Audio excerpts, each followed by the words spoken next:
Komisi Percepatan Reformasi Polri gelar audiensi dengan sejumlah tokoh untuk menampung aspirasi publik terkait sejumlah persoalan penegakan hukum. Audiensi diwarnai aksi walkout oleh pakar hukum tata negara Refli Harun bersama Roy Suryo CS. Pakar hukum tata negara Refli Harun memutuskan keluar dari forum audiensi setelah rekan-rekan yang ia undang termasuk Roy Suryo, Dr. Tifa dan Rismon dilarang mengikuti audiensi. Roy Suryo CS dilarang ikut audiensi karena berstatus sebagai tersangka dalam kasus ijazah Jokowi. Roy Suryo CS sebenarnya diizinkan duduk mengikuti audiensi tetapi tidak diizinkan menyatakan pendapat dan akhirnya memilih meninggalkan audiensi.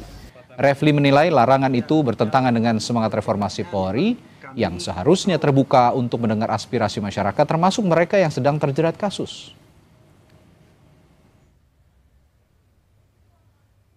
Ada keberatan dari tim yang disampaikan Pak Jimli dan kemudian diperkuat mantan Kapolri Tamazis yang mengatakan kalau dalam status tersangka itu tidak boleh vote. Opsinya ya keluar. Ada juga opsi duduk di belakang tapi tidak ngomong. Tapi rupanya RRT memilih keluar. Nah tadi berdasarkan solidaritas kita, kalau RRT keluar ya kita ikut keluar juga. Untuk menunjukkan bahwa kita bisa leader. Saudara Ketua Komisi Percepatan Reformasi Polri Jimli Hasidiki jelaskan soal Roy Suryo CS walkout dari audiensi dengan tim percepatan reformasi Polri. Jimli bilang menolak Roy Suryo CS ikut audiensi karena berstatus tersangka. Jimli jelaskan kehadiran ahli hukum tata negara Refli Harun memang berdasarkan surat yang diajukan Refli kepada tim percepatan reformasi Polri. Menurut Jimli, nama Roy Suryo, Tifauziah, dan Rismon Sianipar tidak terdaftar dalam surat yang diajukan oleh Refli. Komisi Reformasi Polri juga telah menyampaikan kepada Refli bahwa Roy Suryo CS tidak bisa ikut audiensi karena statusnya sebagai tersangka. Jimli menambahkan, orang yang berstatus tersangka memang belum terbukti bersalah, namun demi menghormati proses hukum dan menjaga etika, Komisi Reformasi Polri tidak bisa melibatkan orang yang berstatus tersangka.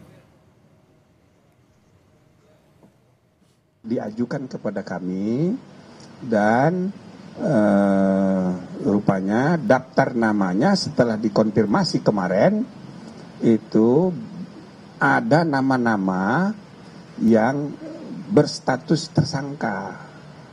Nah, maka tadi malam kami mengadakan pertemuan rapat kilat gitu, ya, Zoom. Bagaimana? Maka kesimpulannya sebaiknya kita tidak menerima yang statusnya tersangka. Begitu. Supaya apa? Supaya kita fair. Ini adalah lembaga resmi bertemu di PTIK. Di belakang juga ada reskrim. Duduk tadi ikut menjadi peserta. Lalu kemudian kita harus menghargai, menghormati proses hukum yang sudah jalan.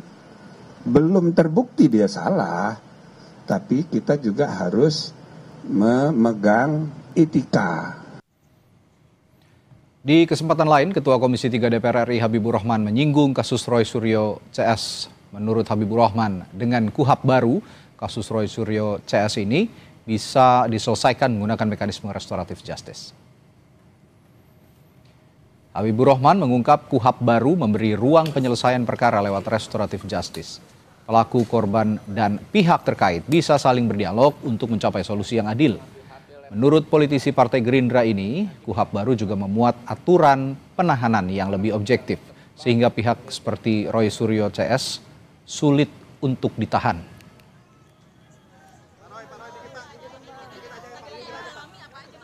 Banyak sekali orang menjadi korban KUHP Orde Baru. Lihat misalnya rombongannya kelompoknya Roy Suryo dan segala macam. Itu kan korban KUHP Orde Baru. Kenapa? Ya. Kalau menurut standar KUHP baru, Roy Suryo CS ini penanganan kasusnya bisa dengan restoratif justice. Tapi di KUHP Orde Baru itu nggak diatur. Gitu loh. Kalau menurut KUHP baru ya terhadap Roy Suryo dan kawan-kawan itu sangat sulit untuk dikenakan penahanan. Karena syaratnya sangat objektif.